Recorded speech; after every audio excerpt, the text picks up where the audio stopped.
Hello दोस्तों, जय माता दी, हर हर महादेव। मैं दिव्या स्वागत करती हूँ अपने चैनल पर। और आज लेके आ गई हूँ बहुत ही प्यारा, बहुत ही सुंदर, एकदम झक्कास देवी मैया का प्यारा सा भजन। और ये भजन सुनकर आपको बहुत आनंद मिलने वाला है। एकदम झूम जाएंगे माता रानी की मस्ती में और माता रानी के जयकारे में। तो आप लोग इस गीत को पूरा सुने। आइए सुनाते हैं आप लोग के बीच नवरात्रि स्पेशल देवी मैया का भजन। सुंदर बदन पे ललकी चुनरिया, काहे मैया फहरावेलू। सुंदर बदन पे ललकी चुनरिया, काहे मैया फहरावेलू। काहे मैया फहरावेलू, काहे मैया फहरावेलू, काहे मैया फहरावेलू, हमरो जिया ललचावेलू। सुंदर बदन पे ललकी चुनरिया, काहे मैया फहरावेलू। सुंदर बदन पे ललकी चुनरिया, काहे मैया फहरावेलू। तोहरे दुआरे अंधा पुकारे, अंधा के काहे तरसावेलू। तोहरे दुआरे अंधा बुलावे, अंधा के काहे तरसावेलू। अंधा के नैना देदा हो मैया, काहे के जिया ललचावेलू।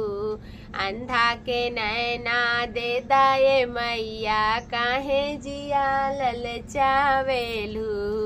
सुंदर बदन पे ललकी चुनरिया, काहे मैया फहरावेलू। काहे मैया फहरावेलू, हमरो जिया ललचावेलू। काहे मैया फहरावेलू, हमरो जिया ललचावेलू।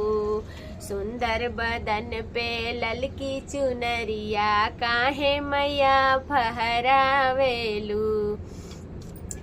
मैया दुआरे एक लंगड़ा पुकारे, काहे के लंगड़ा तरसावेलू। मैया दुआरे लंगड़ा पुकारे, लंगड़ा के काहे तरसावेलू। लंगड़ा के पैर दे दाए मैया, काहे के जिया ललचावेलू। लंगड़ा के पैर दे दाए मैया, काहे जिया ललचावेलू। सुंदर बदन पे ललकी चुनरिया, काहे मैया फहरावेलू। सुंदर बदन पे ललकी चुनरिया, काहे मैया फहरावेलू।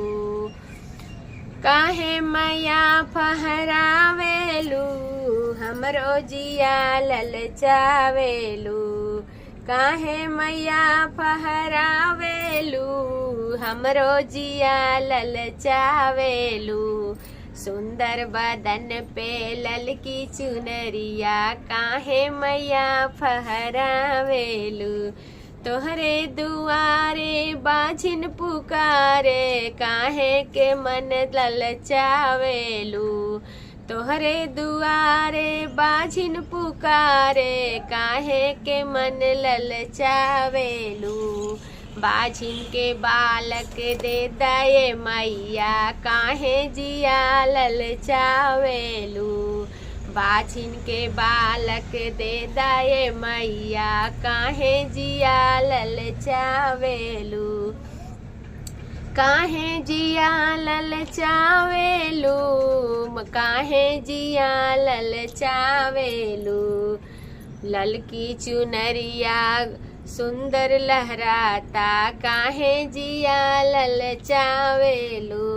सुंदर बदन पे ललकी चुनरिया, काहे मैया फहरावेलू।